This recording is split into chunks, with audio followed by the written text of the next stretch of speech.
పుట్టింటి చీర. ఈ కథను రచించిన వారు శ్రీమతి హోతా పద్మినీదేవి గారు.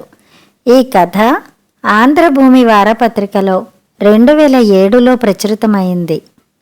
అక్క, బయటికి వెడుతున్నాను, ఒకసారి ఇలా వచ్చి నాకు ఎదురు రావాలే, ప్రకాశం పిలిచాడు.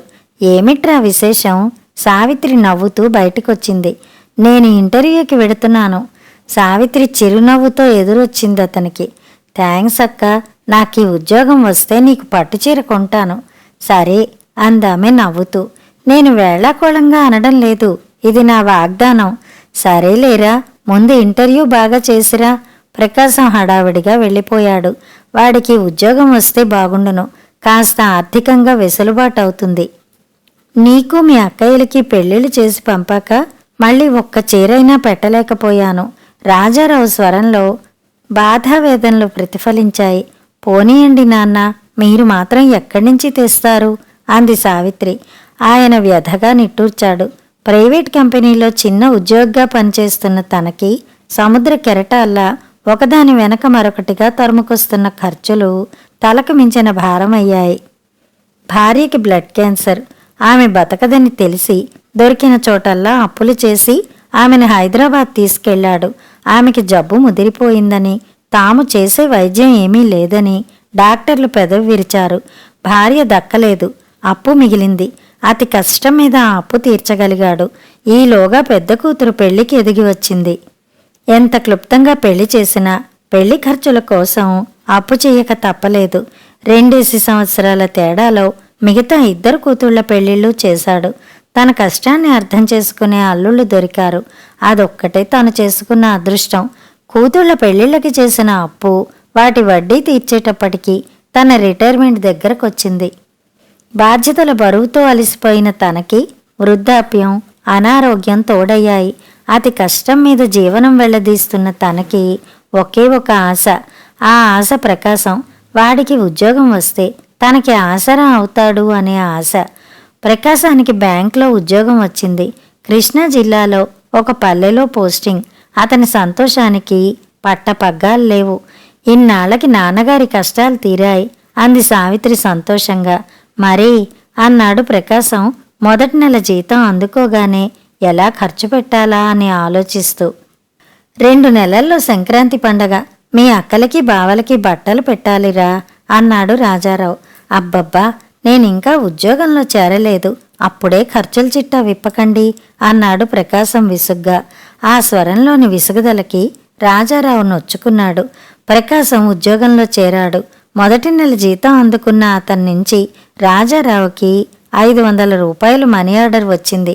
తన ఖర్చులకి డబ్బు సరిపోవడం లేదని, ఇంతకంటే పంపలేకపోతున్నానని ఉత్తరం రాశాడతను.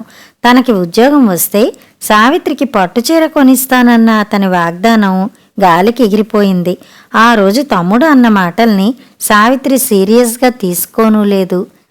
సంక్రాంతికి కూతుళ్ళకి, అల్లుళ్ళకి బట్టలు పెట్టాలనుకుంటున్నానని తండ్రి రాసిన ఉత్తరానికి సమాధానంగా పండగకి తనకి ఒకరోజే సెలవని, అందువలన తాను రాలేనని సమాధానం రాశాడు ప్రకాశం. ఆ ఉత్తరంలో డబ్బు ప్రస్తావన ఎక్కడా లేదు.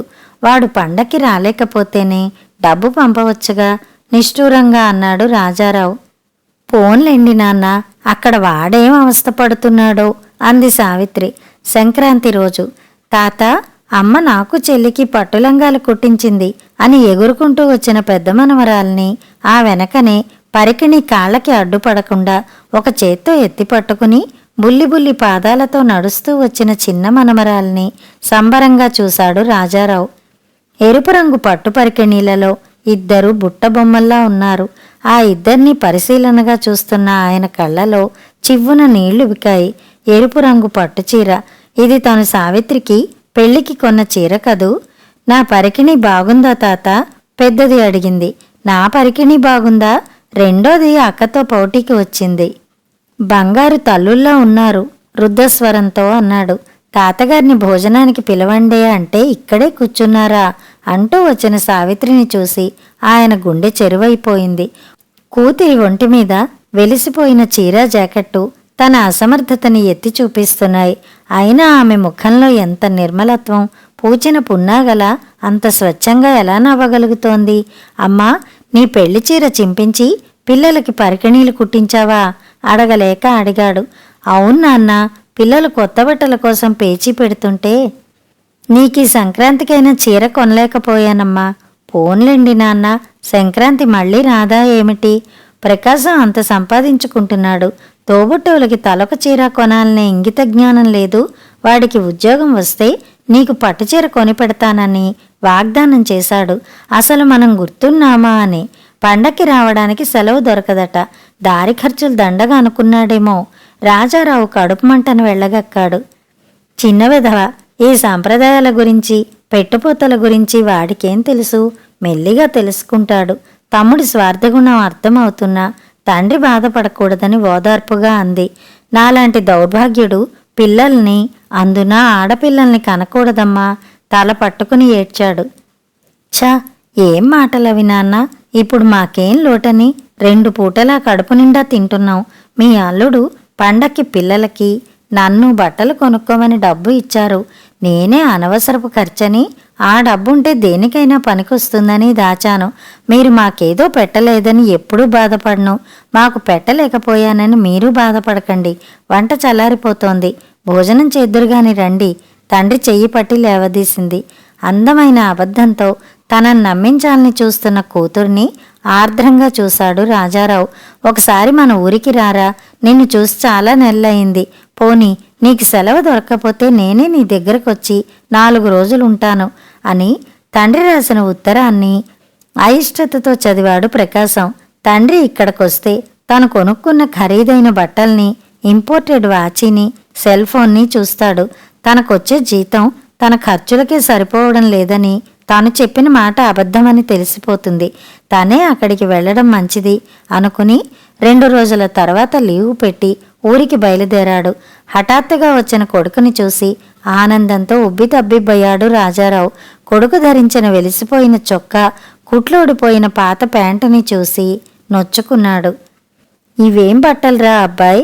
మంచి బట్టలు కుట్టించుకోలేకపోయావా? ఉద్యోగానికి ఈ బట్టలతోనే వెడుతున్నావా? నేనేదో వేలకు వేలు డబ్బు సంపాదిస్తూ దాచుకుంటున్నానని తెలియని వాళ్ళు అపోహపడతారు. ఆ ఊళ్ళో అన్నీ ఖరీదు. అతి కష్టం మీద రోజులు వెళ్లదీస్తున్నాను. ఇంకా కొత్త బట్టలు కుట్టించుకోవడం ఒక్కటే తక్కువ నిరసనగా అన్నాడు. అతని మాటల్లోని శ్లేషకి రాజారావు ముఖం వాడిపోయింది. 1.5 ఏడాది నుంచి ఉద్యోగం చేస్తున్న కొడుకు ఇప్పుడైనా డబ్బు ఇవ్వకపోతాడా? ఆ డబ్బుతో కూతుళ్ళకి చీరలు కొనాలని ఆశపడుతున్న ఆయనకి వాగ్బంధనం అయిపోయింది. ప్రకాశం 2 రోజులు ముళ్ల మీద ఉన్నట్టు ఉండి 3వ రోజు ప్రయాణమయ్యాడు. సంక్రాంతి పండగకి రారా అబ్బాయి? పండగ పూట నువ్వు ఒంటరిగా అక్కడెందుకు అన్నాడు రాజారావు. చూద్దాంలేండి. మీ ఆరోగ్యం జాగ్రత్త. మీ ఒంటికి సరిపడనివి తినకండి. రోగం వచ్చి డాక్టర్ దగ్గరికి వెడితే వేలకు వేలు ఖర్చు. అతని మాటల్లో మీకు రోగం వస్తే డాక్టర్లకు ఇవ్వడానికి నా దగ్గర డబ్బు లేదు సుమా అనే హెచ్చరిక అన్యాపదేశంగా ధ్వనించింది రాజారావుకి. ఆడదిక్కులేని సంసారమని, తమ్ముడు ఊరి నుంచి వచ్చాడని ఆ 2 రోజులు తండ్రి దగ్గరే ఉంది సావిత్రి. వెళ్ళొస్తానక్క అన్నాడు ఆమె వైపు చూస్తూ. రంగు వెలిసిపోయి చిరుగుపట్టి ఉన్న చీరలో ఉన్న ఆమెను చూసిన అతని మనసు మారుమూల పొరల్లో ఏదో కదిలింది. అంతలోనే తను కొనుక్కోవాలనుకుంటున్న స్కూటర్ గుర్తుకొచ్చి మెత్తబడుతున్న మనసు తిరిగి బండరాయిగా మారింది. మంచిదిరా, వెళ్ళగానే నువ్వు క్షేమంగా చేరిన వార్త రాయి అంది సావిత్రి చిరునవ్వుతో తమ్ముడికి ఎదురొస్తూ. ప్రకాశానికి తను ఇంటర్వ్యూకి వెడుతూ అక్కని ఎదురు రమ్మండం, తనకి ఉద్యోగం వస్తే ఆమెకి పట్టుచీర కొనిపెడతానని చేసిన వాగ్దానము గుర్తుకొచ్చాయి. స్వార్థం అంతరాత్మ పీక నొక్కుతుంటే నడక వేగం పెంచాడు. తమ్ముడు జీతం తన ఖర్చులకే సరిపోవడం లేదనడం సావిత్రికి అసహజంగా తోస్తోంది. అతను అబద్ధం చెబుతున్నాడనిపించింది. తనకి తాము అద్దెకి ఉంటున్న అవుట్ హౌస్ అద్దెకిచ్చిన వాళ్ళ అబ్బాయి ప్రకాశంతో పాటే బ్యాంకు ఉద్యోగంలో చేరాడు.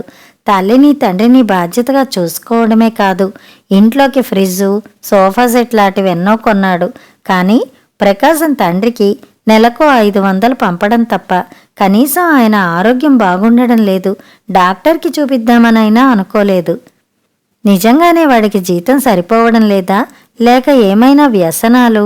ఇకపై ఆలోచించలేకపోయింది. ప్రకాశం గదిలోకి వచ్చాడు. తల దించుకుని కూర్చుని ఉన్న సావిత్రి పక్కన తాను తెచ్చిన చీర పెట్టాడు. తరువాత మౌనంగా నేలవైపు చూస్తూ కూర్చున్నాడు. సావిత్రి కళ్ళెత్తి తమ్ముడు తన కోసం తెచ్చిన చీరని చూసింది. దుఃఖం పెళ్ళుబికి రాగా ముఖాన్ని చేతులతో కప్పుకొని బిగ్గరగా రోదించసాగింది. సావిత్రి భర్త యాక్సిడెంట్లో చనిపోయి ఆ వేళకి 10వ రోజు. ఆచారం ప్రకారం పుట్టింటి ఆడబడుచుకి ప్రకాశం తెచ్చిన తెల్ల చీర అది. సావిత్రి తమ్ముడి నుంచి అందుకున్న తొలి చీర. కథ సమాప్తం.